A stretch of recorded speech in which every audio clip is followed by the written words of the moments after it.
Mike. And I'm Gollum. Smeagol, this is Smeagol. Smeegs. He's happy. Gollum doesn't smile like that. Everybody says Gollum, but it's Smeegs. This is the Smeegs version of Gollum. Brandon's on assignment. And he's got to be on the ground by now, though. I don't know. He left at 8. Yeah. That was 6 hours ago. It's not that long of a flight. We're going to find out that time works in weird, strange ways in this episode, because this episode, we're talking about the Earth. The Earth has had its slowest day measured. Shortest day measured, atomically speaking. So that means we're getting into some atomic time. We're talking atomic time. Atomic clocks. Yeah, and by atomically speaking, that shortest day was measured with an atomic clock. So that's what it means, atomically speaking, because we're using atomic clocks to measure time. Yeah. This topic came about based on an article that Mike had read and then told me about, and then I read it, and I was kind of blown away by it. Yeah, I told you like the next day. Yeah. But I had thought about it, and I was like, this might make a good topic, but it's kind of a short thing, so we need to expand it out somehow. Yeah. And luckily that's why you're driving the car today. We'll see what happens. Might go just straight into the Hangover. But anyway, this is Cosmos with Cosmos. Straight into the Hangover. So, what are you drinking? I have to keep looking at the notes for my name, but I am drinking, I will hold it up, the Glacial Isostatic Adjustment, which we'll talk about. I want to swim in it. What? You do want to swim in it? It just looks so pretty blue. So, it's an ice-themed drink, but anyway, it has, alright, so supposed to have regular vodka, peach schnapps, blue curacao, and Sprite. Curacao! Yeah. However, we have no peach schnapps. So what I did was I just to hell with the vodka. I just went all peach vodka. Hey, vodka for the vodka and peach vodka for the peach schnapps. But blue curacao with the Sprite. I was hoping the Sprite would make it a little more gradient-y. Mm-hmm. Like there's a little gradient wider from the ice to the... Yeah, a little wider on top and a deeper blue on the bottom. But cheers, got a nice little peach flavor to it. Nice. Well, I am drinking Laser Danger. Laser Danger. It is mango sorbet, white rum, lime juice, simple syrup, and some mango syrup. Nice. And she made it. I did. I made it myself today. So we have a new bartender. I was my own bartender. But anyway, of course, follow us on all the things at Drinking Cosmos on Twitter and Cosmos with Cosmos. Everywhere else, you find your media and your podcasts on the Spotifys and the Anchor.fms and the YouTubes and the Instas, and that's pretty much it. And of course, stick around for The Hangover if you're listening or watching this later on. Come back and check out The Hangover only on YouTube, as well as our short episodes called The Shot with Cosmos. All right. Anyway, a couple promotions that we have to be made to our sponsors. Not our sponsors, but check out the amazing art of Katie Davison on Etsy, Wildixia. You can find her Wildixia. Check out Ron Proctor's YouTube channel or website, Mr. Proctor Show. He makes some cool cigar box guitars. He plays them. He talks about education, political commentary. He's got a fantastic mustache. Okay. So check him out. And also check out Jack's Planetarium, Rolling Bluffs Planetarium.com if you're in his neck of the... Are there woods? It's very flat there. Yeah, I would say if you're in his neck of the plains, go in visit. his neck of the plains, and go visit, and check out the wonders of the universe from Jack. But in the meantime, while you're joining us here, we do have some rules. If you hear some dogs barking, take a drink. If we make any Star Wars or Lord of the Ring references from this point forward, take a drink as well. Why did Smeagol get all blown out all of a sudden? Oh, because you moved him. Did I? Yeah, and so he's getting more sun. He was positioned appropriately so that he was turned so that he wasn't getting hit with too much light. Aw, Smeegs. Anyway. All right, let's get it going. On with the show. Let's start this. My drink's sticking to the napkin that we got here.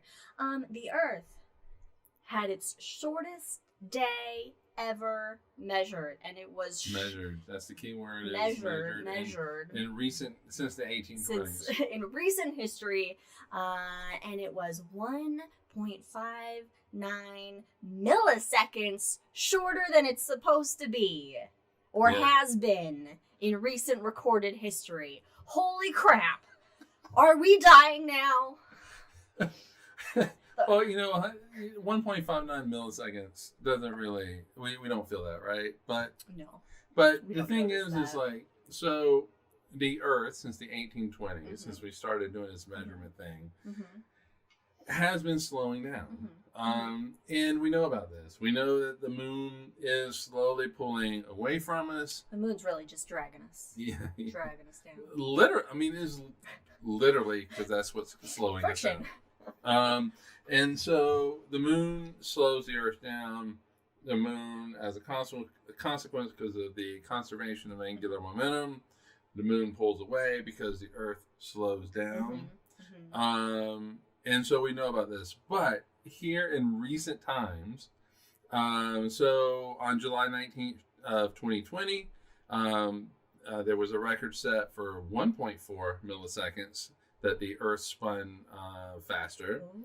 But on June 29th, it actually broke that record by 0.1 almost 0.2 milliseconds. Wow. It seems minuscule, but it also seems pretty significant, because you wouldn't think that you should, in such a short period of time, that you would have. And there's now astronomers don't have a full understanding of why, but they have a really good idea of why, which we'll get into. Before we get to that, let's talk about how we're measuring time, right? Because how it's like the capability to measure to such a small fine degree. Like, that's not something like, let me get my Fitbit timer out and start measuring the length of a day. I mean, you need some really precise technology. In ancient times, people told time by looking at the stars and measuring basically the movement of the stars across the sky and the seasons in order to get, a 24-hour day, a 30-day month, that sort of thing, or month, if you could buy a moon cycle. And sundials. And sundials and all these things. And it really, and then you have the development of like mechanical watches and, clocks that I didn't really think about how a clock worked before. So like my family, we have this old pendulum clock. And I never really thought about like that the pendulum was actually the mechanism of how it keeps time. That pendulum, that swing is a second for it to swing, and that gravity, temperature, all these just natural conditions will actually change that pendulum's ability to measure that second and then throw a clock off. And the way a clock needs to work is it needs to have this it needs to have an oscillation. It needs to have an oscillation to set that baseline of basically like what a second is. And so over time people will develop different things that have better reliance of oscillation. Yeah, so with quartz becoming the next step up. Yeah, so like I think it was the 1920s, I believe. Anyway, 100 years ago. Well, I mean, we can't see you. If you raise your hand, we're not gonna know. Just chat it out, and then we'll see it eventually when we look at chat. It's actually kind of fun. I can just see my mom in the recliner at home, just like, guys, me, pick on me. Okay, that's good. But she said the Sumerians started how we measure time, and we still use it. Yeah, was it 24-hour day? I thought the Egyptians gave us a 24-hour day. Somebody way back then. Yeah, those ancient neck of people, the they woods. started it, and then eventually we've refined it. Yeah, so you can with a quartz crystal, you can get it oscillating, and it has a property of being piezoelectric, is what you wanted to originally. Oh, that's right. That was my original name. drink name. Yeah, but laser danger is fun. I like laser danger. And that piezoelectric quality when they vibrate, when they flex, when they bend, but really vibrating, which is really flexing, but it actually builds up this electric charge, and you can send that out, and that's what drives that's what drives your clock. The clock mechanism to keep going. But in the 1950s, and that worked beautifully. It still works. I mean, it still works. It's still something that is in a lot of people's watches and stuff. Mechanical watches. And if you see quartz on the watch, then it uses. That's what it what uses. It's using. And I didn't know that before. That if it says quartz, is because it's using a quartz oscillator. Yeah. So I didn't realize that. And so in the 1950s, though, we really needed to kind of unify timekeeping around the world. There's a lot of things that really relied on it with precise measurements. More precise. You had people traveling all over the world. The world became really interconnected. Interconnected and smaller. Trains needing to get from one city to another across countries. They need to have their times synced up and accurate. Right. And so in the 1950s, they started working on atomic clocks.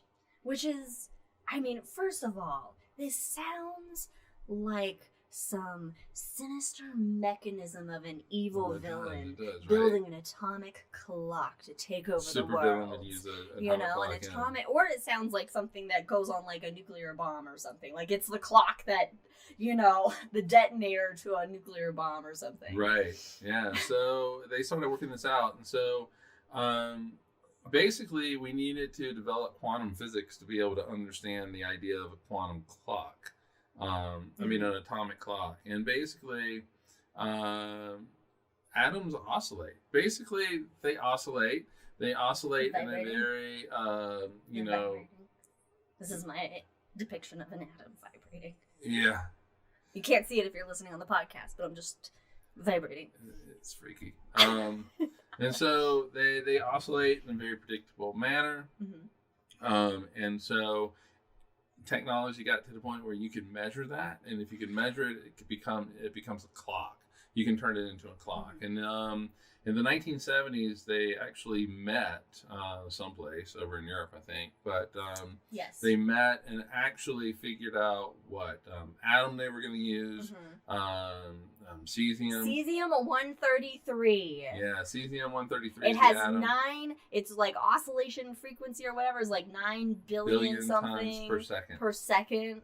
So the higher your oscillation factor frequency, then the frequency. That's the word. Frequency, then the more accurate your clock can be. And so, like, it's where they, of course, all of these things, the quartz, even atoms, there are natural effects that can disturb that. But like for an atomic clock, using an atom like this, it could take like 2 universe lifetimes to lose a second, right? Lose a second, yeah. To lose a second. So yeah, it's going to be pretty accurate for a long time. Yeah, so if they had started these cesium-133 atom clocks at the time of the Big Bang, which you couldn't, by the way, because there was no cesium in the universe at that time. Oh, you need stars go boom. We need stars to go boom. Stars go boom. But let's just pretend. There was one lone cesium. Just one. One little. Hey, I did it. I got made in the Big Bang.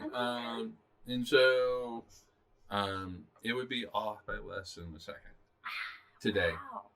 That's crazy. Jack says Harry Belafonte's lesser known B-side, Shake Your Atoms. Shake Your Atoms. Yeah. And so basically they've been using atomic clocks now in a bunch of things, but one thing that I found interesting that I didn't realize because I didn't really know, like I knew there were atomic clocks, I didn't know they were really used for anything. Like, they're just like part of experiments or just something fun to do. Like, oh, we're keeping a super accurate time of the Earth or whatever.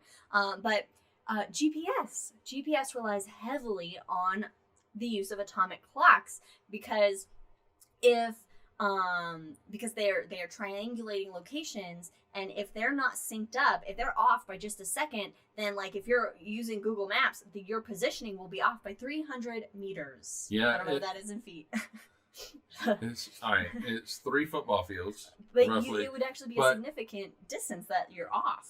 Right, but it is if it's off by like a microsecond, and so that time is the key part there. Yeah. And so if the signal is off by a microsecond, you're off. You're going to be off by 3 football fields. But if they did not have atomic clocks, you would be off by something. What did they say? It was something like 6 miles, or yeah, but it was something.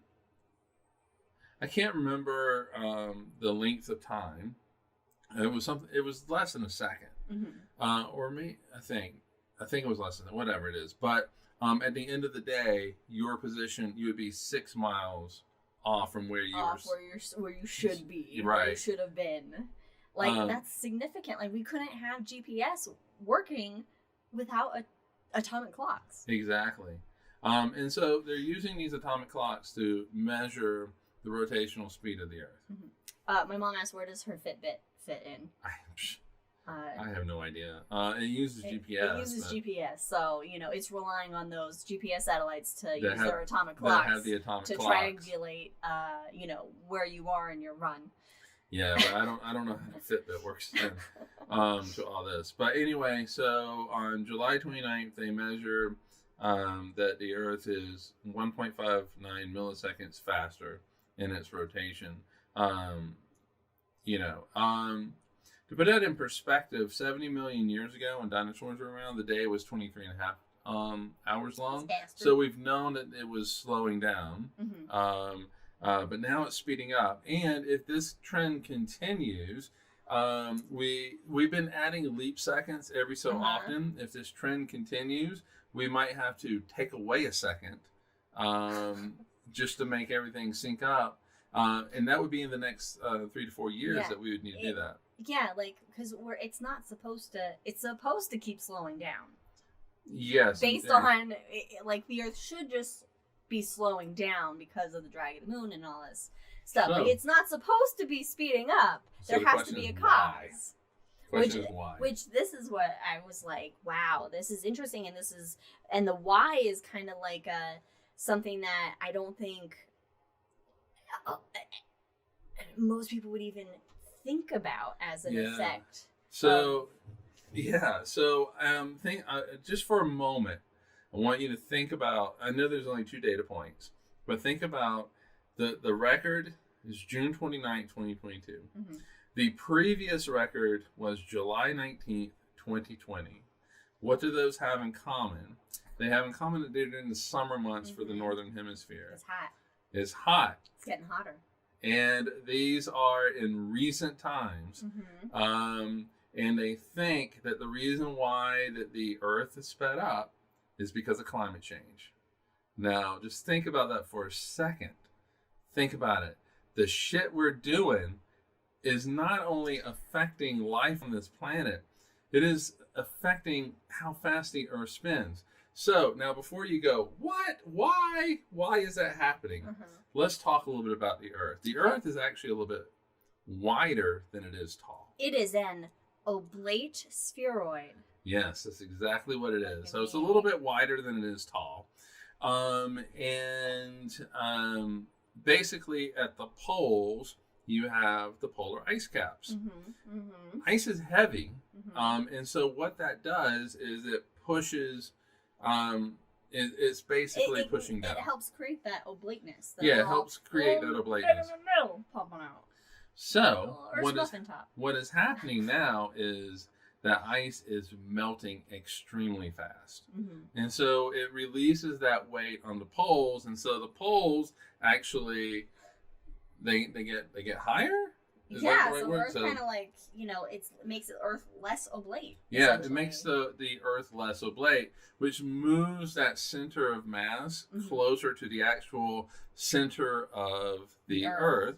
And it is like a ice skater that is spinning when they have their arms We've all out. seen that, and then they put their arms in and they go super fast. You're like, oh gosh! Yes. And it's because it's most likely because of climate change. Wow. I mean, that's crazy to think about that. Yeah. That just the melting of just an enormous amount of ice that is not supposed to be melting at the rate that it is. Right. Is actually speeding up the rotation of the Earth. Yeah. And what we have known about with that melting of the ice is we have known that that the poles were going to get higher. We've known about that because the ice melts, it releases that weight, the poles get higher in elevation, and the water goes down, and it doesn't really affect the coastlines of the North and South Pole. It affects the coastlines near the equator. And so because they go up and down, the poles do, they go up, and all that water gets basically kind of pushed towards the equator. And that's why all these little islands near the equator are really fucked because of it. But it's not an even distribution when the ice melts. No. These poor island nations around the equator are affected more than the countries near the poles. Yeah. But I don't think that they ever really thought about that the Earth was going to spin faster. Yeah, like that.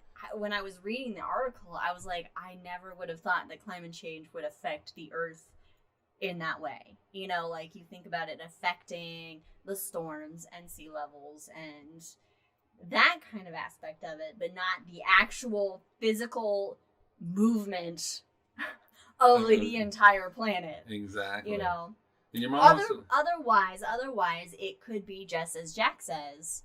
This is the only other reality that could be happening, is that millions of frat boys went out and farted in the same direction and they sped up the Earth. That's the only other plausible explanation other than climate change. Yeah. And I can see them doing it. Oh, but they'd have to be American. It's really only American ones, I think, would do that. Maybe some UK ones, actually. No, it's the American ones. But my mom asked, how do they know from the Jurassic area that the Earth was going faster? You can look at the fossil records. The fossil records, like there's fossils.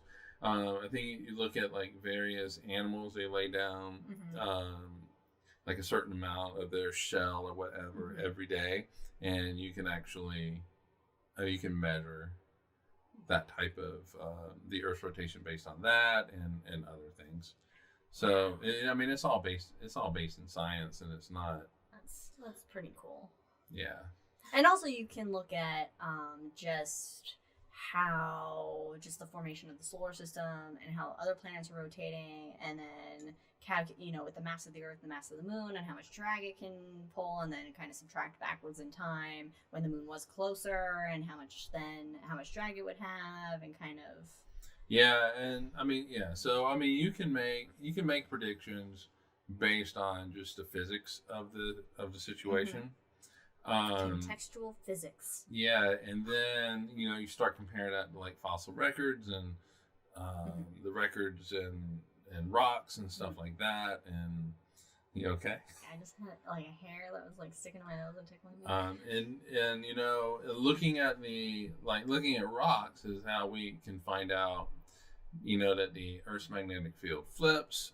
And all this kind of stuff. And so looking at rocks is how we know that like Mars had water in the past and was there's a lot of habitable. Shit you can there's a like lot of stuff you can figure out. Rocks are key. Yeah. Rocks are key, really. Just looking at just elements. I don't know if I'd want to be a geologist, but rocks are kind of cool. I do like looking at strata. Like when we're driving and we see like the strata in the in the mountains and stuff. Yeah, and I like looking at strata patterns. I like to see the strata that it goes like up. Yeah. Because some shit happened to make that strata go instead of like horizontal.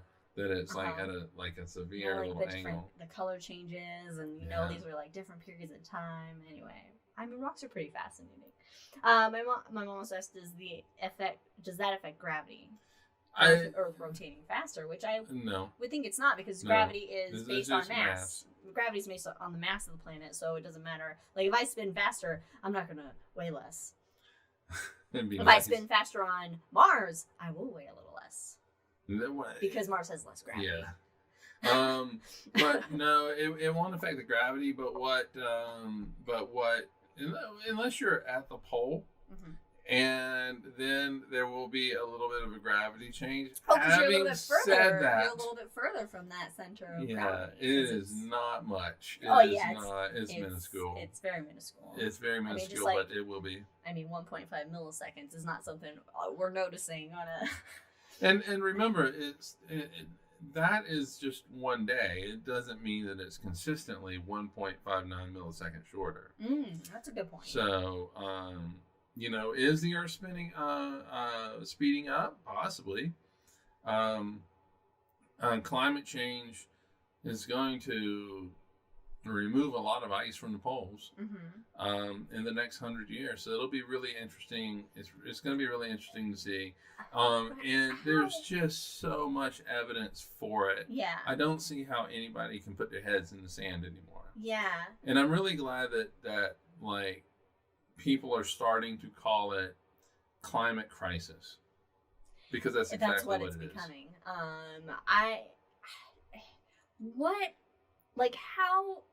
long? I don't know how to ask this question. At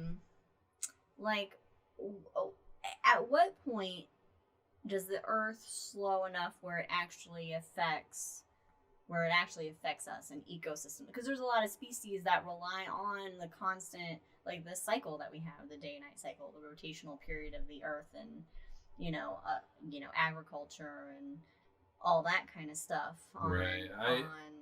I would think that the timelines we're talking about are very long. Are possibly not ones that we could maybe survive through. And so evolution has plenty of time to work out the details. Adapt to it. And but evolve. To evolve. Yeah, exactly. So it'll be interesting to see. Like, it'd be really cool to come back 3 billion years from now before things get really hot and see how life is adapting to the longer days. This would be a much longer day. So. Mom says she was thinking once it speeds up, it stays at that rotational rate. So it sped up, then slowed down to where it usually is. Yeah, it's gonna have to slow down. It's gonna have to slow down. I mean, because it is losing that ice, but you still also have the factors of, like, the drag from the moon and all that. Yeah, there's a lot of stuff that's going. So it's going to be. It seems like it is, like, something that is variable. Yeah. Based on conditions. I mean, if we completely lose our polar ice caps, which yes, bad news bears everybody. So that happens. So the record was June 29th. I mean, obviously, what's the next day? June 30th. Came in a little slower, and it's been slower than that ever since. But I wonder if then there was, like, that day, it was like the culmination of just a massive ice loss, Yeah, because they do. I mean, this is the time we're setting records for ice loss in Greenland. And, so it could have been like there was a massive amount of ice loss that day. And it affected things. And so it showed in that atomic time measurement. Yeah, so the thing is like... Oh, you got an ad played during our video? Wow. I didn't know that happened. Okay. Wow, that's weird. Okay. Anyway, so where's our money, YouTube? Give us our money. There's a lot of stuff that's going on. We're losing ice. We have magma that's moving around. The molten core is kind of moving around. Sloshing. So there's a lot of stuff that's going on.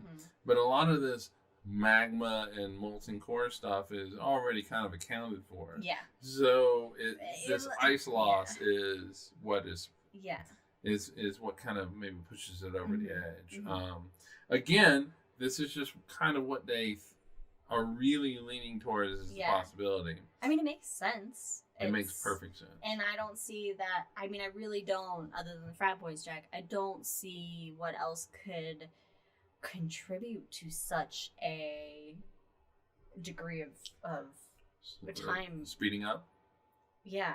Yeah. You know, like, I mean... I am actually now interested in maybe tracking this. So there's all right. So I did some science this week with Skittles. He did. He got a bag of Skittles and actually did some math with a measurement in a shot glass. Yeah, and I found out that my calculations were spot on. Math works, everybody. Yeah. So I was really happy about that. But anyway. There's a few health things I have to track, but it might be kind of cool to just like kind of track this and see how it's going. Well, I just find like the concept of an atomic clock, and even the concept of like you're really fascinated by the atomic clock. Yeah, just like deciding because this is the one thing that she's really latched on about with this story. It's the atomic clock. It's the atomic clock. Yeah, and an atomic clock doesn't look like a normal clock. Like it doesn't have hands and ticking away. It's a bunch of lasers. It's laser danger, everybody. The modern one. Yes, the modern one. Yeah. And by modern, I mean the 2020 and not the 1950. So the most accurate atomic clock is at the University of Colorado in Boulder, right? From a group called NIST, which I can't remember what the acronym stands for. National NIST. National Institute of Standards and something. Time? I don't know. I don't remember. But NIST, and so they have the most accurate atomic clock. Well, what do they use? Cesium or? They weren't using cesium. No, they weren't using cesium. They were using something else. Strontium. Strontium is what they were using. Strontium. Okay, so they were using a different atom to oscillate, and it's like you. And in the video that we watched that actually highlighted this specific atomic clock, like you could show like you saw like it was like millions of atoms of this of strontium that was like little like blue, and then you have just all these fucking lasers going through these lenses and being redirected and all this. It's like this crazy contraption that its sole purpose is just measuring time. Yeah, so the lasers, what they do is they stimulate the strontium. Yeah, so it gets that oscillation. It gets the so oscillation. So it creates that energy to vibrate it at that certain frequency. It has, that's the word. It has to be frequency. At a very key certain frequency. Because and those oscillations, they can degrade, and so the lasers will add that extra energy to keep it going, to keep it at that rate, to keep it on track, to keep it on time. It's a self correcting system. It's a feedback loop. Yeah, it's a feedback loop. It's a self correcting system. So if the oscillation gets too slow, the lasers immediately make it a little bit higher, and then drop it back down. But the lasers have a specific frequency. So once you start hitting them with that laser and you get that frequency, you're basically you're golden. It's predictable. It's a set thing, And so it's crazy that we've first figured out how lasers quantum mechanics, and then we're like, hey, let's take millions of atomic particles of an element and vibrate them, and we can tell time with it. It's a bruise. I ran into something. I don't remember how that particular one happened. Sorry, we broke down the show. I have bruises just everywhere because I bump into things. Yeah, I bruise easily. Katie knows. Lasers. You can't have if there's any proof that quantum physics works. Lasers. You can't have. You can't have lasers with a Newtonian way of looking at the world. You have to have quantum physics. And Yeah, it's just it's insane, and I am really loving that you have latched onto atomic clocks. Yeah, it's just because I guess really see hitting those bruises. I guess talk of atomic clocks. It just for me in my mind and just whenever I heard, it's always been kind of like a sciencey fiction-esque thing, not real, or it's something that's very it's not. It sounds very futuristic. Yeah, and it's something that's not it's not like a used thing. It's like a flight of fancy, or just hey, we have an atomic clock and we're doing experiments. But it's actually something that is necessary to our way of life. And us being able to function as we do now in the technological world that we've developed. And it's just crazy that we can tell time just by vibrating shit we can't see. I know, right? Yeah, and obviously in our everyday world we don't. Okay, let me phrase this. Let me rephrase this. In our everyday world, in the contraption that we have on our wrist, we do not need the precision that atomic clocks will provide us. No, we don't need to know. But I'm late by 1.59 milliseconds, everybody. Yeah. Goddamn Earth. Shit. See, Earth's fault. Yeah, but in science experiments now, we do need this. Yeah. CERN needs it for their experiments. Bumping those protons together. Yeah, they need to time that pretty fucking perfectly. Yeah, and we do need it for GPS, but in science experiments now, atomic clocks generally are really quite useful because of the precision that it gives us on time. And what has been really helpful also with atomic clocks, starting when they first started making atomic clocks, was being able to understand time dilation. With Einstein's general theory of relativity, where if you are, higher in altitude above, further from the center of gravity, time actually slows down, speeds up, It speeds up. The further away. The further away, time speeds up, and they were able to actually measure this incremental difference. Yeah, so just by putting an atomic clock on a plane and having one that uses the same element of oscillation, so they should be in time with each other. Oh, yeah, no, they are. They completely are. But on sea level, they noticed that the sea level one, the one that was on the plane, ended up ticking just a bit. I say ticking lightly. There's no actual ticking, but faster than the one at sea level. Right. So, all right. So there was a lot of stuff going on with the plane, but in the 1970s, these two physicists got two atomic clocks because you never just do one measurement.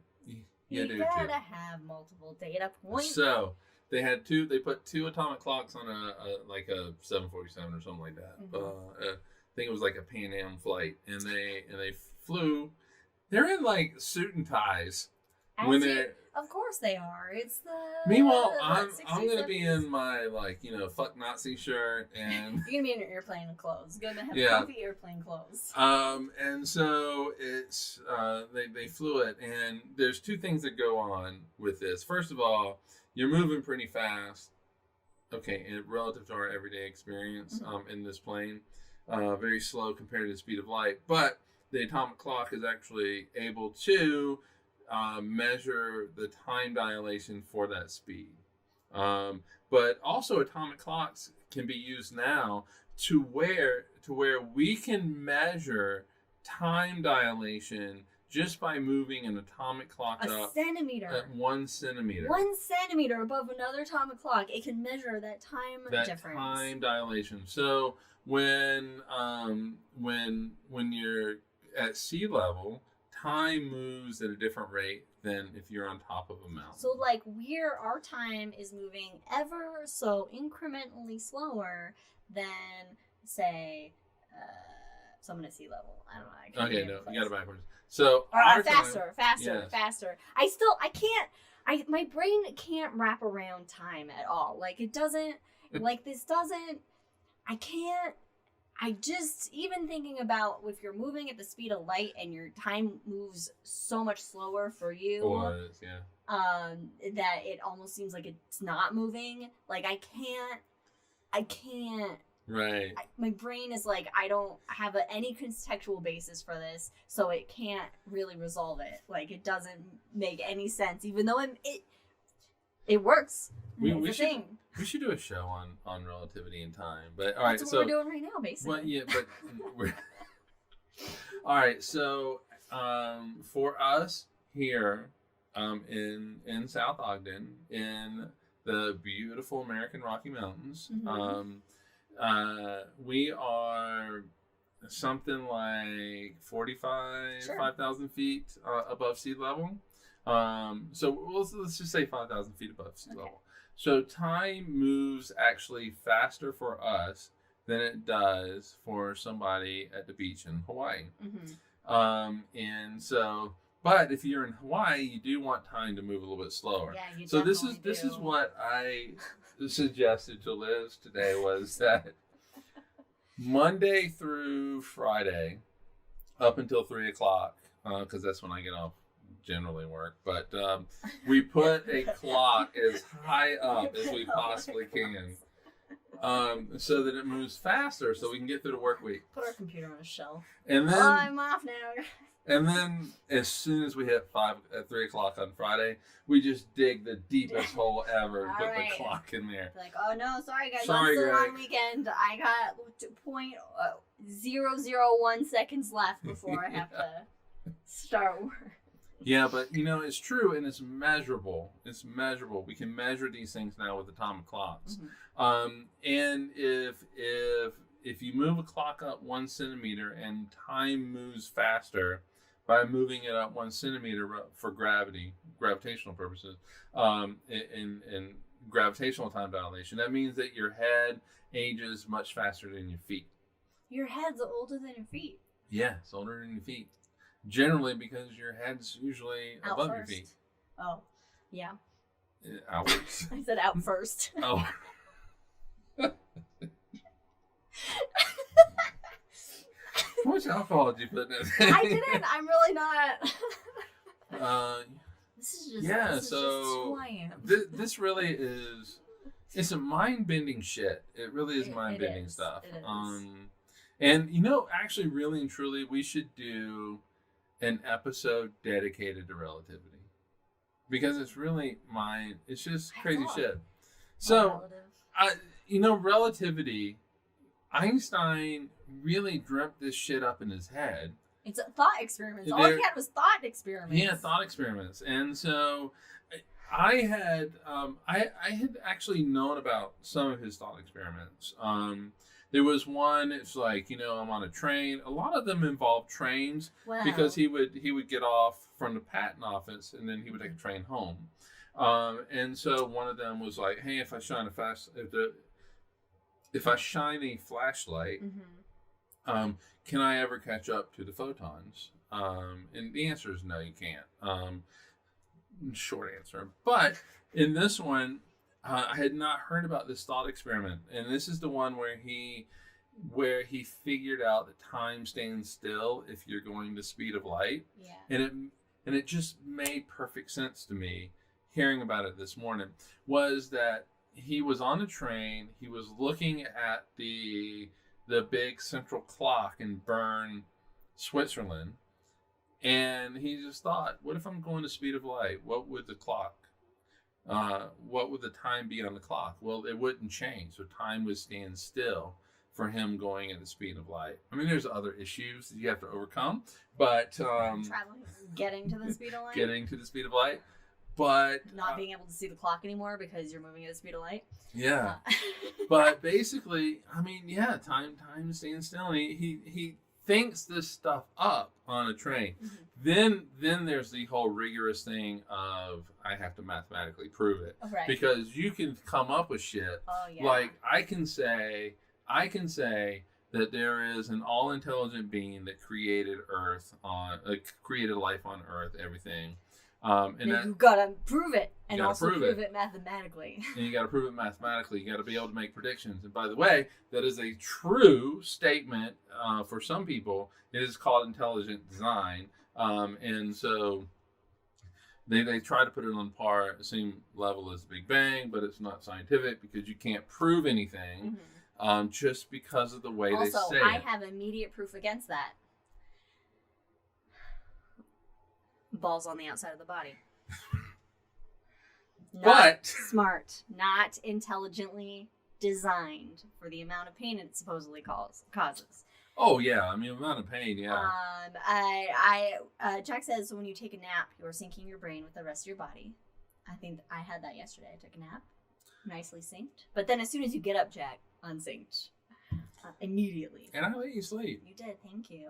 My mom asked, is there a way to check rotation variations of other planets? Well, we would have to put an atomic clock on I think at this point planets. But we do know that other planets, we know the rotation rates, and we know that, like, say, for gas giants like Jupiter, Saturn, Uranus, and Neptune, and also the sun, they do have their poles rotate faster than their equators. It's called differential rotation. And they are also oblate spheroids. Especially Saturn. Especially Saturn is puffed out at the middles. Yeah. More. Like, it's like me. I'm an oblate spheroid. I'm working on that. I've done pretty well, but here lately, but I'm an oblate spheroid. I'm Saturn, everybody. Oh my gosh. Well, you got a ring on it, so. For solar system rotations, since you asked about rotations, the sun's rotation is 25 to 34 days. And that shows the differential rotation. So the 25 is at the equator, which spins faster. And then poles are slower. Mercury is approximately 60 Earth days long. That is a slow ass fucking day. This is even worse. Venus is 243 Earth days long. And that's as measured by the stars, not by the sun, but measured by the stars. Its day is actually longer than its year. Yeah, that's right. 227 days for it to go, or something like that, to go around the sun. The moon's rotation is 29.53 days, also known as a moon. I will always do the joke every time because it's fun to say moon. But it's so fucking true. And that's where it comes from. I know. That's where it comes from. The moon...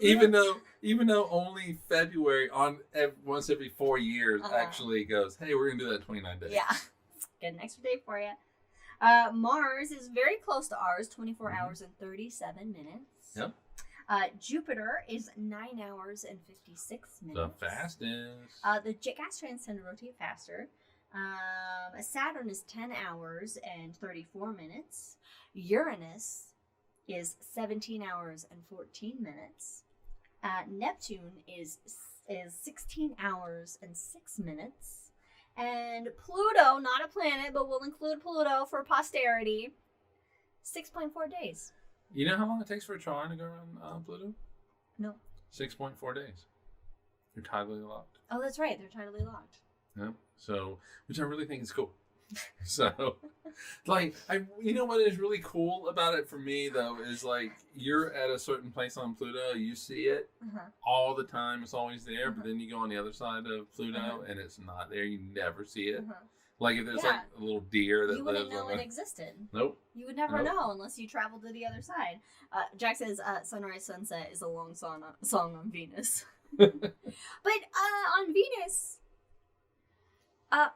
though, the carbon dioxide clouds are so thick that you're really not going to get a sunrise sunset. I mean, you're not.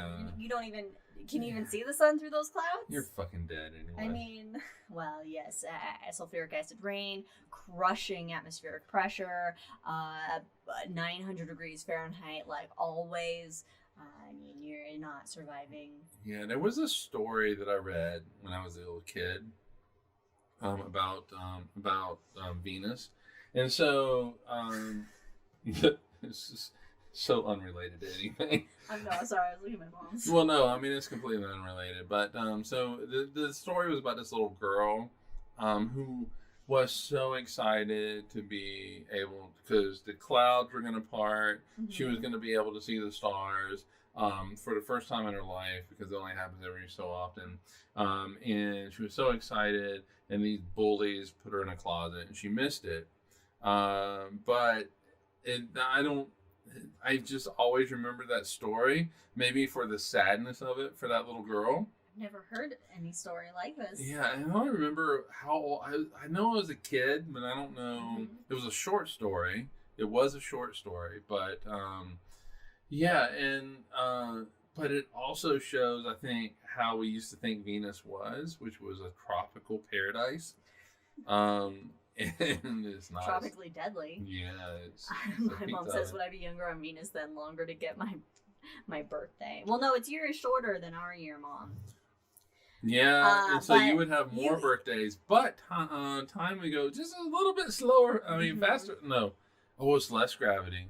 It would go a little faster for you. Yeah, so if you want less birthdays, you want to go like go to Mars, Venus. Go to I'm not Jupiter. Venus, Jupiter. You never have it. What's I don't know where you're going. I don't remember the orbital rates of all the planets. Oh, Jupiter is about, what is it, like every 12 years? Yeah, so a birthday every 12 years. I know. I was when I was putting the rotational rates down. Unfortunately, your biology is going to have you age the same. Yeah, when I was like, oh shit.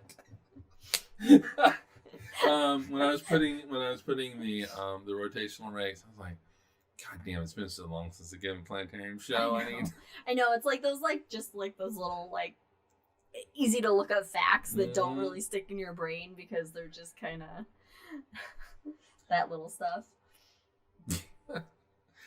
Yeah, so I mean Pluto, the less mass, the faster time goes. Mm-hmm. So Pluto's really gonna fuck you. Moon, but the less mass, the less you weigh.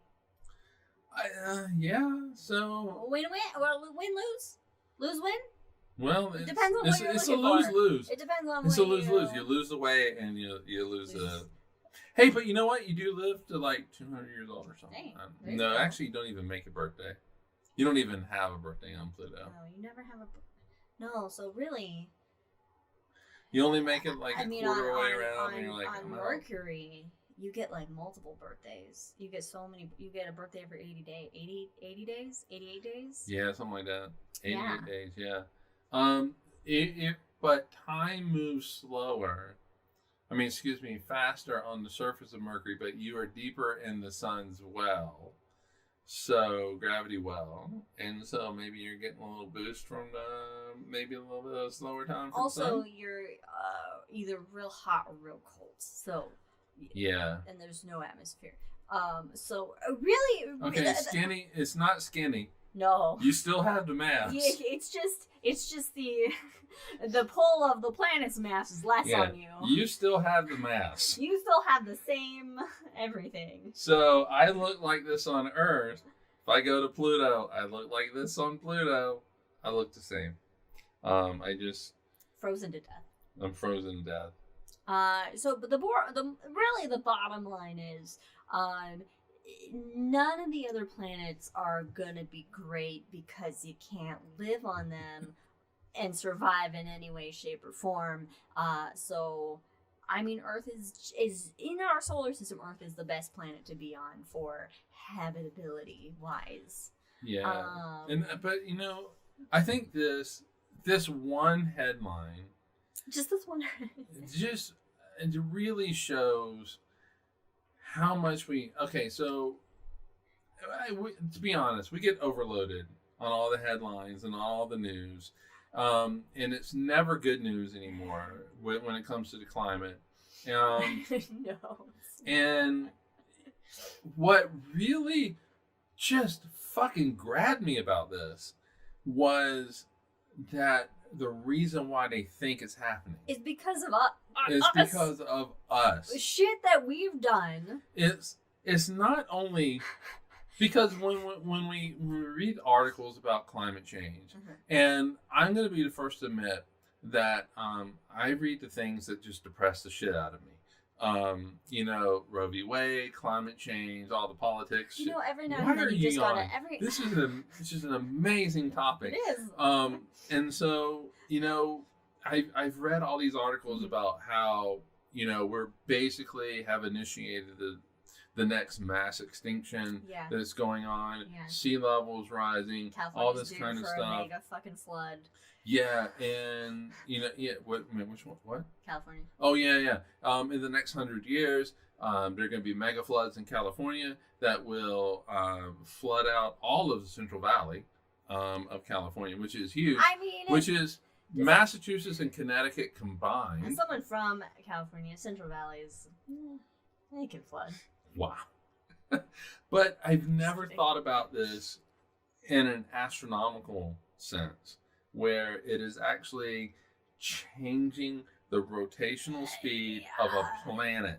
Yeah, that's huge. Even if it's like these minuscule amounts, I mean, over time, that's going to add up. Not in our lifetimes in any way, shape, or form, But still, to have that that effect on an entire planet just because of just our advancement and technology and not understanding and take oh great, industrial age, we can make shit faster, we can make new things, we can utilize natural resources and improve our lives and blah blah blah, and then the time it takes for us to go wait a minute, and then to course correct. Our course correcting of ourselves is in itself a slow process. Very slow process. One that is also hindered by our just innate human greed and our own human issues that come along with being human, and our societies that we've created. But I think that's what gets me, is the fact that we have come so far to actually figure out how to use atomic particles to make lasers and tell time, while at the same time causing shit that increases the rotation of the Earth when it should be slowing down because of the moon. Like we overcame the moon. We overcame the moon. We overcame the moon, and it's not a good thing. But I'm smiling about it. Not only did we overcome the moon, we're like, hey moon, you're gonna come just a little bit closer to us. We don't want you moving away. Conservation of angular momentum. Yeah, the moon. The moon had to move closer to us ever so slightly for that one day. So, I mean, it's just an amazing. The problem with humanity is that we cannot think beyond ourselves. Beyond today. What we want now. Beyond today, we just can't. I don't know why we can't. Like, I'll be honest. I personally cannot think a generation ahead of me. Because I don't know what the world's going to be like, and I just can't do it. Too many variables. The best I can do is probably think maybe a year from now, like the things that I'm doing now, how that might play out in the next year or two. But that might be the best I can do, and I think that humanity, generally, maybe the best among us, maybe the city planners of the world, can go, okay, maybe in about 5 years, this is what things are going to be. But that fucks us. We're smart. Humanity is smart. I know.